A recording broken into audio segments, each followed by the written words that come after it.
Yeah. You're now tuned into the Real Rap Radio Show. I'm your host, Walil Archer on Downtown Hot Radio. My special guest, I have Peggy Watrous Walters. How are you today? Great. Thank you. Awesome. So we're going to talk about your new book today. Yes, I'd love to do that. The name of my book is The Unexpected Journey. It's an inspiring true story. And it starts out with a young girl who's 4.5 years old who has to spend time away from her mother, living with her grandmother for a short period of time. And she's afraid to be away from her mother, and she's afraid of the dark. And so her grandma tries to help her out with that by giving her a picture of Jesus. And this young child, who is myself, takes that picture of Jesus and becomes a friend with Jesus all of her life. And she takes Jesus with her everywhere she goes. The book, gives you, her life and how Jesus has worked in her life. Um, and it's a very inspiring story. So often we look at the events that occur in our life and we don't realize that Jesus and God is really in control. And we don't really see his hand in everything that we do. And the book is a very inspiring book, making people aware to look and see how God orchestrates, your life. It's a very interesting, heartwarming story, and I hope that my readers will be inspired by it. Love it, love it, love it. Now, how did you come up with the title for the book? Well, it was because the journey began when I was 4.5 years old. I, and I took Jesus into my life as a friend at that time. Young children usually befriend, whether it be a teddy bear or whatever. I befriended Jesus, and I took him with me all of my life, and I think that was an unexpected journey.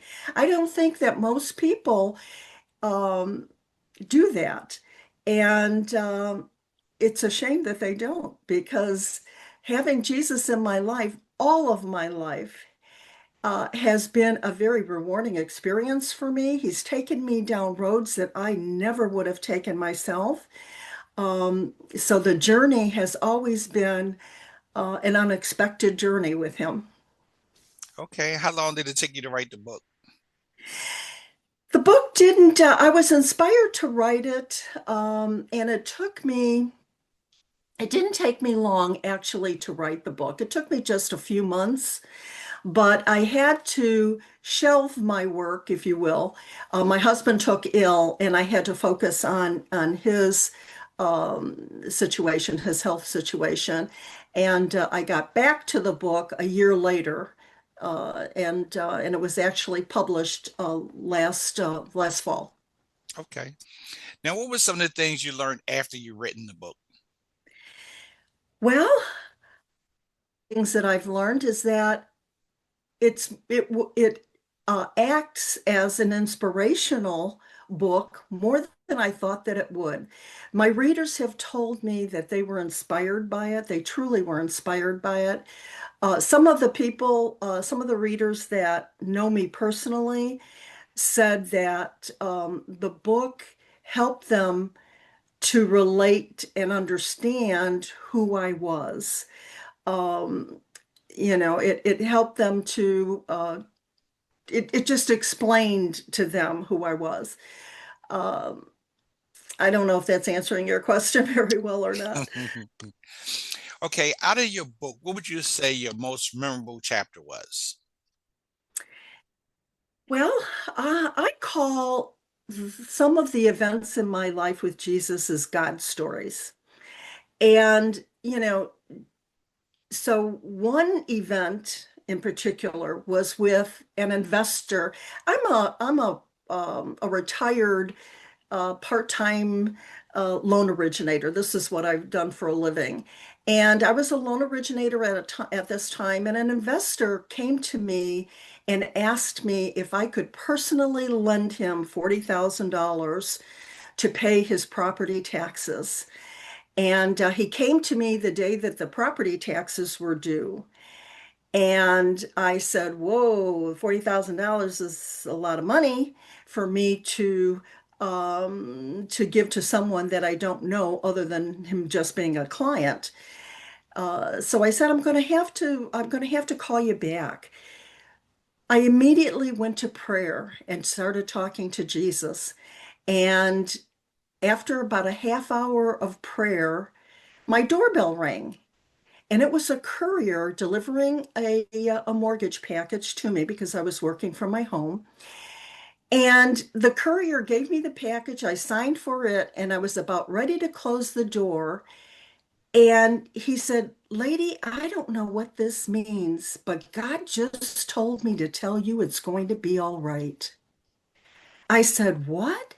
And he said, God just told me to tell you it's going to be all right. I immediately went to the phone, called the investor, and I said, I will lend you the $40,000. Meet me at the bank in an hour. And I lent him the $40,000. The following week, he paid me back. And that's probably um, one of the prayers, let me put it that way, that were answered so quickly and so definitively. Um, and the book shares a lot of those stories about how Jesus has worked in my life.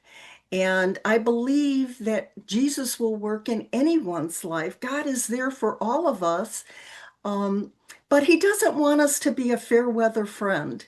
He wants us to take him everywhere we go, and he wants us to be in his life every day of our life. He in the Garden of Eden, he loved to be with Adam and Eve. He absolutely loved that relationship. And he wants that same kind of relationship with us. So, so anyone can have that kind of relationship with God if they just reach out and grab it. Okay. Now, during your creative writing process, did you experience writer's block? And if so, how did you overcome it? I just probably prayer. I have to honestly tell you that the book was truly inspired by God. As I was on my computer and working with the story, the words and everything just came to me. And the book is written as if I were sitting across the table telling you my story.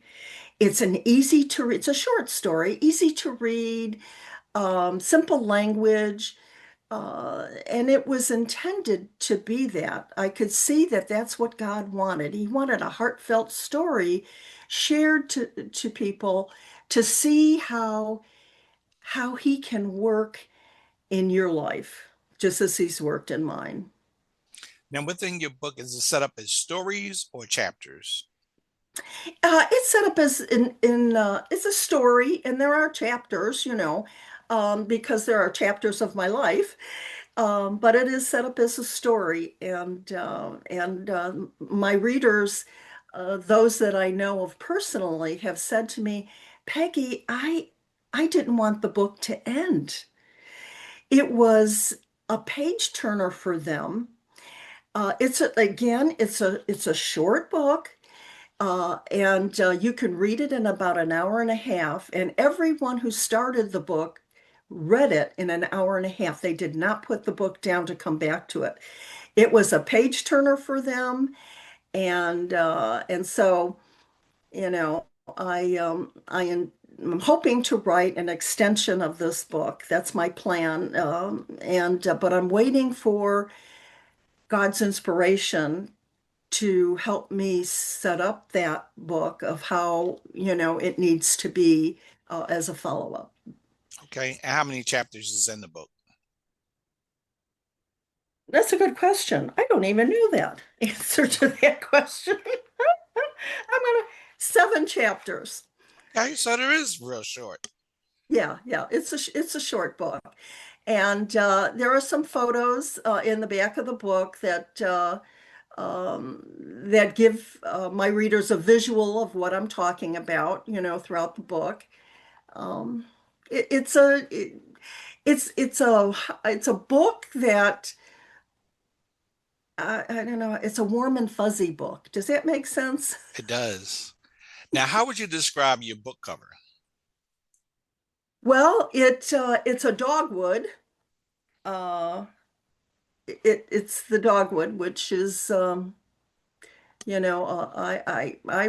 was under the impression that that was the tree of the cross that Jesus carried was the dogwood. So maybe I'm not accurate in that, but that was my understanding, and so I wanted that to be on the cover of the book. So it's a flower of the dogwood tree. Okay, and you came up with the concept, Yes. and who created your design? The my publisher actually created it. Mhm. Okay, and where can they find your book at? Well, they can find it at my website, which is www.theunexpectedjourney, PWW, those are my initials, .com. And the book can be found on Amazon or Barnes and Noble, and you can get it through the website. Love it. And as we close out, any final thoughts or closing remarks? I just want people to, you know, buy the book, read the story, and see how your life is orchestrated by God. God is in all of our lives, and so many times we are so involved in the world and the fast pace of the world that we don't take the time to sit and smell the roses, as they say. And I think that people need to see God's hand in their life so that they know that they are not alone. No one is alone in life. And I don't care what struggles they're dealing with, what hardships or challenges, you're never alone. Just reach out to Jesus. He's there for you. So true, so true. Well, I'd like to Yeah. thank you for doing the interview today. Thank you. Thank you very much, Wally. I appreciate the opportunity. My pleasure. So that's my time today on the Real Rap Radio Show. And I'll see you guys next time on the Real Rap Radio Show with your host, Walil Archer on Down to Hot Radio. Peace and blessings, everyone. Thank you.